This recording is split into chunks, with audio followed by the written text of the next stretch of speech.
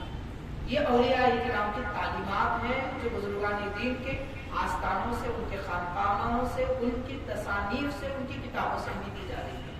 بہرحال ہمارے لیے بڑی سعادت مند خوش بختی کی بات ہے کہ اللہ تبارک و تعالیٰ نے ہمیں ایمان بھی عطا فرمایا تو حضرت غریب نواز علیہ رضوان کے واسطے سے اور آپ کے ذریعے سے عطا فرمایا۔ ظاہر ہے کہ جتنے بڑے بزرگوں سے ایمان ملے گا، ایمان میں اتنی قوت ہوگی، اتنی نورانیت۔ اس نورانیت اور قوت کو اگر باقی رکھنا ہے تو لازم ہے کہ اللہ کے بندوں سے، محبوبان خدا سے اپنا تعلق مضبوط کر لیں، دنیا اور دنیا داروں سے تعلق دور رکھے اور اللہ والوں سے تعلق جوڑ لیں، پھر ایمان مستحکم ہوگا۔ پہاڑ بھی اگر گرا دیے جائیں تو ہمارے یقین میں، توکل میں، ایمان میں کوئی تزلزل اور کسی قسم کی کوئی پس و پیش نہیں آئے گی۔ تو بہرحال حاضرین، یہ مختصر چند باتیں حضرت غریب نواز علیہ رحمۃ الرضوان کے واسطے اور آپ کے طریقے کے متعلق ہم نے بیان کی ہے۔ اللہ تعالیٰ آپ کے نقش قدم پر چلنے کی ہمیں توفیق دے، آپ ہم سب کو عطا فرمائے۔